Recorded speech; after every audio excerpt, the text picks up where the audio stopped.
الحمد لله والصلاة لأهلها أما بعد أعوذ بالله من الشيطان الرجيم بسم الله الرحمن الرحيم يا أيها الذين آمنوا كتب عليكم الصيام كما كتب على الذين من قبلكم لعلكم تتقون صدق الله العظيم وقال النبي صلى الله عليه وسلم الصوم جنة أو كما قال النبي عليه الصلاة والسلام رب شرح لي صدري ويسر لي أمري واحلل عقدة من لساني يفقه قولي اللهم صل على سيدنا مولانا محمد في أول وأوسط وآخر كلامنا قابل احترام اللہ تبارک تعالیٰ کا بے پناہ فضل و احسان ہے کہ اس نے ہم سب کو جمعے کی نسبت سے عبادت کی نسبت سے اپنے گھر میں جمع فرمایا۔ اللہ تبارک تعالیٰ ہمارے جمع ہونے کو کہنے اور سننے کو قبول فرمائے، دنیا میں اور آخرت میں کامیابی کا ذریعہ اور سبب بنائے۔ شعبان کا مہینہ چل رہا ہے، شعبان کی آج 15 تاریخ ہے،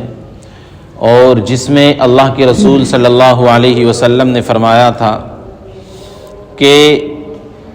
یہ وہ رات ہے کہ جس میں مومن بندے کو کتنا رزق دیا جانا ہے اس کا فیصلہ کر دیا جاتا ہے، کون زندہ رہے گا، کس کو موت آئے گی یہ بھی فیصلہ کر دیا جاتا ہے۔ تو جب میرے رزق کا فیصلہ کیا جا رہا ہو، میری موت اور حیات کا فیصلہ کیا جا رہا ہو، تو اس وقت اور اس حالت میں میں روزے سے رہوں۔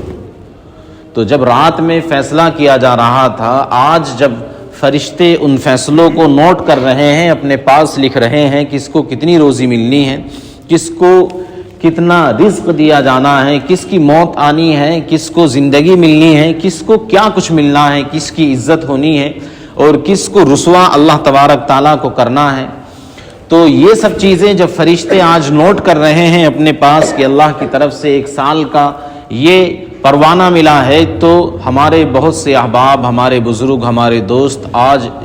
روزے کی حالت میں ہیں۔ تو جو لوگ روزے سے ہیں تو فرشتے ان لوگوں کے اعمال کو کتنے اچھے انداز میں، کتنی خوبیوں کے ساتھ لکھ رہے ہوں گے کہ جو خود روزے سے ہے اور اس کا نامہ اعمال لکھا جا رہا ہے۔ ایک آدمی وہ ہے جو شراب پیے ہوئے ہے، زناکاری میں ملوث ہے، ہر وقت زنا اور بدکاری میں، گناہوں میں لگا ہوا ہے، نہ اس کا جسم پاک ہے، نہ اس کی روح پاک ہے، نہ اس کا دل پاک ہے۔ ایسے شخص کے بارے میں اگر کسی کو سامنے بٹھا کر کہا جائے کہ تم اس کے بارے میں لکھو تو کیا لکھے گا کوئی؟ کہ بڑا بدکار ہے، دنیا میں بڑا خبیث ہے، اس سے برا کوئی انسان نہیں، اس نے بڑا فساد مچایا ہوا ہے، یہی باتیں وہ لکھے گا، یہی باتیں اس کے ذہن میں آئیں گی۔ لیکن ایک شخص روزے کی حالت میں ہے، جمعے کے دن مسجد میں بیٹھا ہوا ہے، نماز میں، تسبیح میں، ذکر میں، اذکار میں لگا ہوا ہے، تو فرشتے اس کے بارے میں یہ نہیں لکھیں گے کہ اس کو فلاں برائی کے اندر ملوث کیا جائے گا، یہ فلاں گناہ کے اندر پڑ جائے گا، یہ فلاں چیز کے اندر پڑ جائے گا، بلکہ اس کے بارے میں اچھی ہی چیزیں لکھی جائیں گی۔ وہ اس حال میں دین کی نسبت سے، روزے کی نسبت سے، قرآن کی نسبت سے، مسجد کی نسبت سے اور افطاری کی برکت سے، سحری کی برکت سے اس کے نامہ اعمال میں اللہ تبارک تعالیٰ فرشتوں کے ذریعے سے اچھی اچھی باتیں لکھوا رہا ہوتا۔ ایک بات اور یاد کر لیجئے کہ کرامن کاتبین اللہ تبارک تعالیٰ نے دونوں کاندھوں پر بٹھائے ہوئے ہیں کہ میرا بندہ جو جو اعمال کر رہا ہے، جو جو کام کر رہا ہے، ان سب چیزوں کو نقل کیا جا رہا ہے، لکھا جا رہا ہے۔ فرشتے صبح فجر میں آتے ہیں اور اپنے کام پر لگ جاتے ہیں، دن بھر کی اس کی نیکیاں اور اس کی برائیاں لکھنا شروع کر دیتے ہیں۔ پھر عصر کا وقت آتا ہے، جو فجر میں آئے تھے فرشتے ان کی چھٹی ہو جاتی ہے، عصر میں دوسرے فرشتے آتے ہیں، اب یہ عصر سے فجر تک رہتے ہیں، تو ساری رات کتنی عبادت بندے نے کی، کون کون سا گناہ کیا، ہر ایک چیز کو لکھ لیتا ہے۔ آپ نے یہ حدیث بارہا سنی ہوگی، بے انتہا آپ اس کو سن چکے ہیں اور بہت مرتبہ اس کو سن چکے ہیں، لیکن اس میں نقطے کی بات میں آپ کو بتانا چاہتا ہوں۔ بزرگوں نے لکھا ہے کہ یہ فرشتے ایک طرف نیکیوں کا فرشتہ ہے، ایک طرف گناہوں کا فرشتہ ہے، تو اللہ تبارک تعالی جو گناہوں کو لکھنے والا فرشتہ ہے اس کو نہیں بدلتے. جو نیکی لکھنے والے فرشتے ہیں فجر میں دوسرا ہے، عصر میں دوسرا ہے، پھر اگلے دن فجر میں دوسرا ہے، پھر عصر میں چوتھا ہے، پھر اگلے دن اس سے الگ ہے، پھر اس سے الگ ہے. تو زندگی میں جتنے دن وہ گزار کر جا رہا ہے ہر دن میں 2 فرشتے اس کی نیکی لکھنے والے ہوتے ہیں. اور جب سے وہ پیدا ہوا ہے، بالغ ہونے کے بعد سے مرنے تک اس کے گناہوں کو لکھنے والا صرف ایک فرشتہ ہے، اور نیکی لکھنے والے فرشتے ہر دن میں 2. اب کتنے ہزار دن وہ جی کر دنیا کے اندر جا رہا ہے. ایک سال کے اندر 365 دن ہوتے ہیں. اب اپنے سالوں کو 60-70 سال کی زندگی جو گزار کر گیا، آپ اس میں اندازہ اور فٹ کر لیجئے، کیلکولیٹ کیجئے گا کہ کتنے دن وہ زندگی گزار کر گیا. اور پھر ہر دن میں 2 فرشتے اس کی نیکی کے لیے اللہ تبارک تعالیٰ بھیج رہا ہے. ہر دن کی نیکی الگ فرشتہ لکھ رہا ہے، ہر رات کی نیکی الگ فرشتہ لکھ رہا ہے. تو اس کی وجہ کیا ہے کہ جب کل قیامت کے دن اللہ تبارک تعالیٰ لوگوں کے نامہ اعمال لے کر فرشتوں کو بلائے گا تو بندے نے کیا کیا گناہ کیے ہیں اس کے گناہوں کی فہرست گنانے کے لیے، اس کے اوپر دلیل دینے کے لیے، اس کے گناہوں کے بارے میں بتانے کے لیے صرف ایک آدمی کھڑا ہوگا. اللہ اس نے یہ گناہ کیا تھا، اللہ اس نے یہ گناہ کیا تھا، اللہ اس نے یہ گناہ کیا تھا. گناہ اس نے بہت کر رکھے ہیں، لیکن ان گناہوں کی ڈیٹیل دینے والا، ان گناہوں کے بارے میں بتانے والا ایک آدمی ہے. نیکیاں اس نے بہت تھوڑی سی کی ہیں، لیکن ان نیکیوں کے بارے میں، ان نیکیوں کی تفصیل کرنے والے، ان نیکیوں کے بارے میں بتانے والے، ان نیکیوں کو گنانے والے لاکھوں، ہزاروں، کروڑوں فرشتے اللہ تبارک تعالیٰ کے موجود ہوں گے. اس لیے کہ ہر دن میں اللہ تبارک تعالیٰ الگ فرشتے کی ڈیوٹی لگا رہا ہے. تو اپنے بندوں کی نیکی کی گواہی دلانے کے لیے اللہ تبارک تعالیٰ فرشتوں کی تعداد کو اس طرح بڑھا دیتے ہیں کہ ہر دن فرشتہ الگ نیکی لکھنے والا ہوتا ہے. تو قیامت کے دن جب ایک شخص کی اتنے سارے لوگ نیکیوں کی، اس کی عبادت کی گواہی دے رہے ہوں گے تو ایک آدمی کتنا زور لگائے گا، کتنا زور لگا کر بیان کرے گا کہ اس نے یہ کیا تھا، یہ کیا تھا. جب دوسری طرف اتنے سارے گواہ ہوں گے، اللہ نہیں اس نے نماز کو پڑھا تھا، یہ مسجد میں جمعے کے خطبے میں پہلے امام کے قریب آ کر بیٹھتا تھا، بیان کو سنتا تھا، یہ اتنی ساری باتیں جب اتنے سارے لوگ کہہ رہے ہوں گے تو مجھے بتاؤ ایک آدمی کی اللہ تبارک تعالیٰ سن کر فیصلہ کریں گے یا اتنے سارے لوگوں کی سن کر اللہ تبارک تعالیٰ فیصلہ کریں گے؟ تو بندے کا جو پھر فیصلہ ہوگا وہ ان تمام لوگوں کی، ان فرشتوں کی جن کی تعداد بہت زیادہ ہوگی، ان کی سن کر اللہ تبارک تعالیٰ فیصلہ فرما دیں گے. تو یہ آج کا وہی دن ہے جس میں ہم اپنے ان فرشتوں کی تعداد کو بڑھانے کے لیے روزے کی حالت میں ہمارے بہت سے احباب دوست بیٹھے ہوئے ہیں. تو آج رزق کا، اعمال کا، کردار کا، عزتوں کا اور انسان کی رفعتوں کا اللہ تبارک تعالیٰ فیصلہ اپنے فرشتوں کے ذریعے سے لکھوا رہا ہے. اب اس رمضان میں جو یہ ہم عبادت کر رہے ہیں، راتوں کو جاگ رہے ہیں، یہ میں نے پچھلے ہفتے بھی بتایا تھا کہ رمضان کی ہم تیاری کر رہے ہیں. یہ شعبان رمضان کا مقدمہ ہے، رمضان کی تیاری ہے. قرآن کریم جس کو کہہ رہا ہے یا ایھا الذین آمنوا کتب علیکم الصیام کما کتب علی الذین من قبلکم لعلکم تتقون. یا ایھا الذین آمنوا، اے ایمان والو. یہ اس طرح آپ سمجھیے کسی آدمی کو میں کہوں ارے فلاں، اگر سب کو کہوں ارے بھائیو سنو میری بات، تو سب لوگ ایک اپنے کان کو میری طرف متوجہ کریں گے اور بات کو سنیں گے. لیکن اگر پورے مجمع میں سے کھڑے ہو کر کہا جائے ارے فلاں تم سے میں کہہ رہا ہوں، تو ہر ایک آدمی کی اٹینشن اس کی طرف ہوگی، وہ پوری طرح سے متوجہ ہوگا. تو اس یا ایھا الذین آمنو کے اندر اللہ تبارک تعالیٰ ایسے فرما رہا ہے کہ ہر ایک آدمی کے یہ دونوں کندھے پکڑ کر ارے بھائی، ارے میرے مومن بندے، تو یا ایھا الذین آمنو. تو یہ اللہ تبارک تعالیٰ نے یہ طرز ہر ایک بندے کو مخاطب کرنے کا قرآن کریم کے اندر جو ذکر کیا ہے، 88 مرتبہ اللہ تبارک تعالیٰ نے بندوں سے قرآن کریم کے اندر خطاب کیا ہے. اے میرے پیارے بندو، اے میرے مومن بندو، اے میرے مخلص بندو، تم یہ کیوں نہیں کرتے، تم روزہ کیوں نہیں رکھتے، تم نماز کیوں نہیں پڑھتے. بنی اسرائیل کو اللہ تبارک تعالیٰ نے ایک مرتبہ خطاب کیا تھا،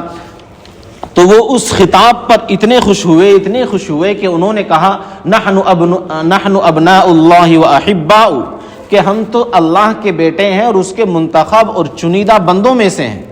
تو اپنے آپ کو جب انہوں نے اللہ تبارک تعالیٰ نے ان کو خطاب کیا، ان سے کہا ہے میرے مومن بندو، تو انہوں نے اپنے آپ کو اللہ کا بیٹا گردان لیا، اس وجہ سے کہ اللہ ہم سے ڈائریکٹ خطاب کر رہا ہے۔ اور ہم سے تو اللہ تبارک تعالیٰ قرآن کریم کے اندر ہی 88 مرتبہ کہہ رہا ہے میرے مومن بندو، لیکن بندوں کا کیا ہے کہ آج دل پر اثر ہونے کے لیے تیار نہیں، جھنجھوڑنے کے لیے کوئی ان کو تیار نہیں، کوئی بس ایک عام سی بات ہے چلو کہہ دیا ہوگا۔ تو کیا کہا جا رہا ہے؟ یا ایھا الذین آمنوا کتب علیکم الصیام کما کتب علی الذین من قبلکم لعلکم تتقون، اے میرے مومن بندو تمہارے اوپر روزے فرض کیے گئے ہیں جس طرح تم سے پہلی امتوں پر فرض کیے گئے تھے، تاکہ تم پرہیزگار ہو جاؤ، تاکہ تم متقی بن جاؤ، تاکہ تم تقوی و طہارت کے پابند بن جاؤ۔ تو یہ جو روزہ رکھا جا رہا ہے، یہ جو روزے کی تلقین کی جا رہی ہے، اس وجہ سے کہ انسان ایک مومن بندہ اللہ تبارک تعالیٰ کے حضور اپنی صحت کا بھی خیال رکھے اور اپنی عبادات کا اور اپنے انوارات کا بھی خیال رکھے۔ آج کا جو پورا ٹاپک ہے، میں جو ہمارے اسلامی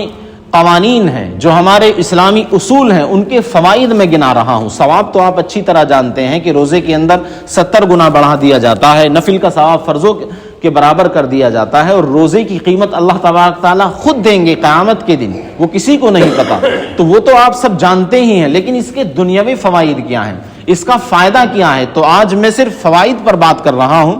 تو بھوکا رکھنا اللہ تبارک تعالیٰ کا مقصد نہیں کہ صبح سے شام تک میرا بندہ بھوکا رہے اور میری یاد میں اسی طرح مچلتا رہے دیوانوں مستانوں کی طرح، اللہ کا بھوکا رکھنا مقصد نہیں ہے، بلکہ اللہ تبارک تعالیٰ چاہتے ہیں کہ وہ بھوکا رہ کر متقی بن جائے۔ جو بھوکے لوگ رہتے ہیں، ایک مرتبہ حضرت ہارون رشید مشہور خلیفہ ہمارے گزرے ہیں، بہت زمانے تک حکومت کی ہے اور بڑی اچھی حکومت چلائی ہے۔ ان کے یہاں ایک عیسائی پادری، عیسائی عالم آئے، وہ حکیم بھی تھے۔ انہوں نے آ کر کہا کہ ہارون بادشاہ سلامت، اگر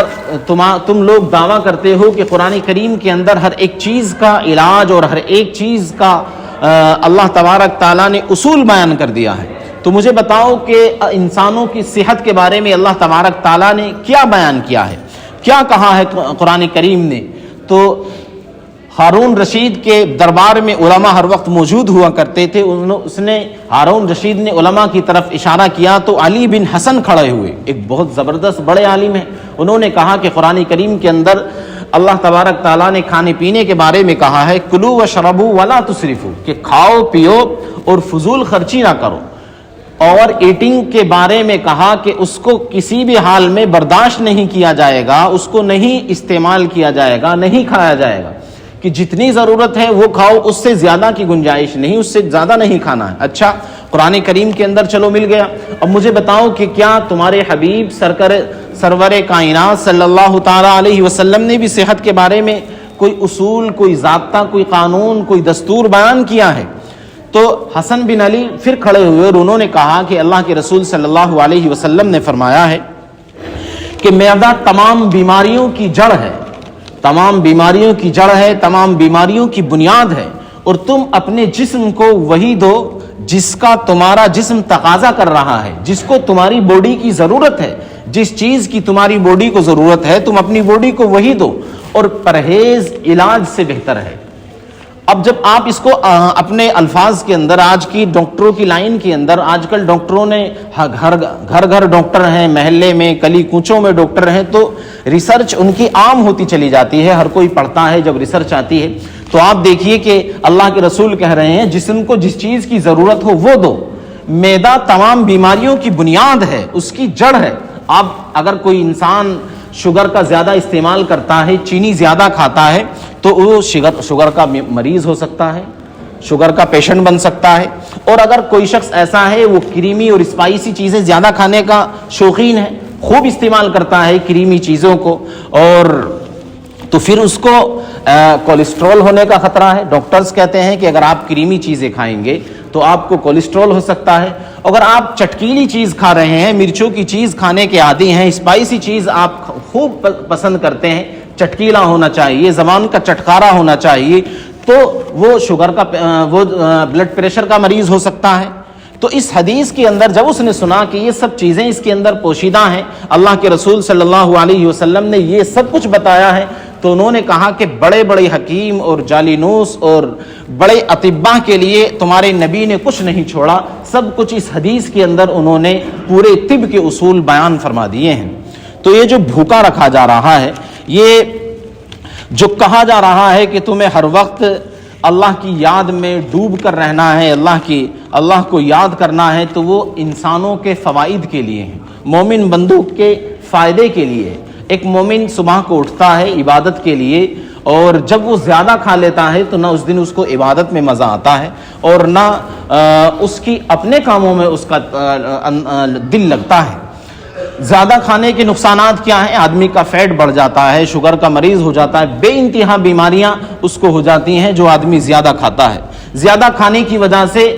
اس کا وزن بڑھتا ہے، اور جس آدمی کا وزن بڑھ جاتا ہے ہر وقت سست رہتا ہے، نہ زیادہ دور چل سکتا ہے، 10-20 قدم چلا سانس اس کی پھول جاتی ہے۔ جو آدمی اپنے لیے کچھ نہیں کر سکتا، جو آدمی 2-4 قدم نہیں چل سکتا، جو شخص اپنی صحت کا خیال نہیں کر سکتا، وہ اللہ کی عبادت کیا کرے گا؟ وہ اللہ کے حضور پیش ہو کر اللہ کے سامنے 2-4 رکعت کس طرح سے پڑھے گا، کس طرح سے عبادت کرے گا؟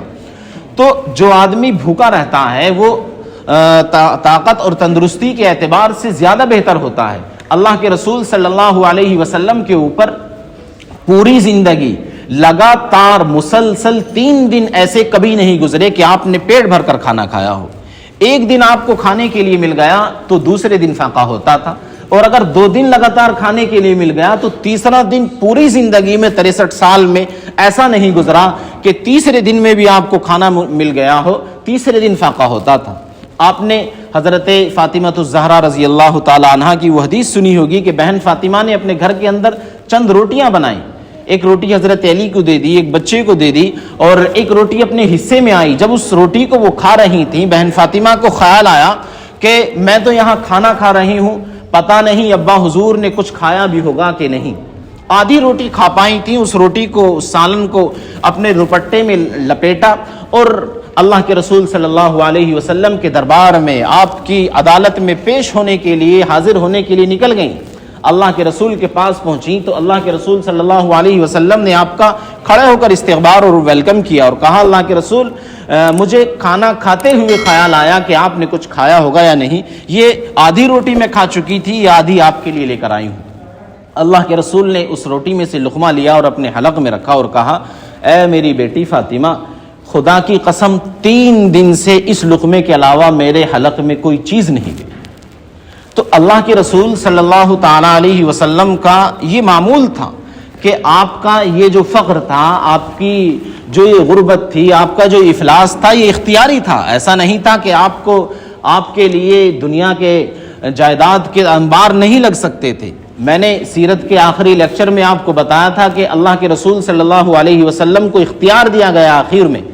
کہ اگر آپ دنیا میں رہنا چاہتے ہیں، لمبی ترین زندگی چاہتے ہیں، قیامت تک جینا چاہتے ہیں، تو ہم آپ کو عشرت والی، عفت والی اور آرام والی، دنیا کی کنجیوں والی، دنیا کے تمام خزانے والی زندگی آپ کو دینے کے لیے تیار ہیں۔ دنیا کے تمام خزانے آپ کے قدموں میں ڈالنے کے لیے تیار ہیں اگر آپ دنیا میں رہنا چاہتے ہیں۔ تو اللہ کے رسول نے کہا تھا کہ میں مزید دنیا میں رہنا نہیں چاہتا، میں نے اللہ کی ملاقات کو پسند کر لیا ہے۔ تو یہ اس طرح سے آپ کیوں جی رہے ہیں؟ تاکہ عبادت کے اندر لطف آ سکے اور آدمی زیادہ سے زیادہ اللہ کے حضور کھڑا ہو سکے۔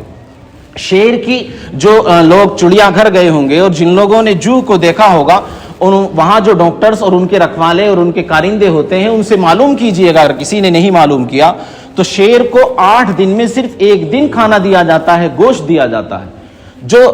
جنگل کا راجا ہے، اتنا طاقتور اور پھرتیلا، جب چلتا ہوا اس کو کوئی دیکھتا ہے تو بڑا حسین لگتا ہے، اس کی ہر چیز ہل رہی ہوتی ہے، اس کی پھرتی نظر آتی ہے۔ تو ایسے پھرتیلے اور طاقتور ترین جانور کو صرف 1 دن میں گوشت دیا جا رہا ہے، 8 دن میں 1 مرتبہ گوشت دیا جا رہا ہے۔ ڈاکٹرز اور ریسرچ کرنے والے لکھتے ہیں کہ مگرمچھ آج کی اس بیمار والی دنیا میں، جہاں فضا بھی بدبودار ہو گئی ہے، جہاں کے پانی میں بھی بیماریاں پھیل رہی ہیں، جہاں کی ہوا میں بیماریاں پھیل چکی ہیں، بہت زیادہ بیماریاں جس دنیا کے اندر ہیں، ایسے دور میں بھی مگرمچھ 150 سال 200 سال جی رہے ہیں۔ بہت عمر مگرمچھ کی ہوتی ہے۔ مگرمچھ پورے دن کے اندر 700 گرام کھانا کھاتا ہے، صرف 700 گرام۔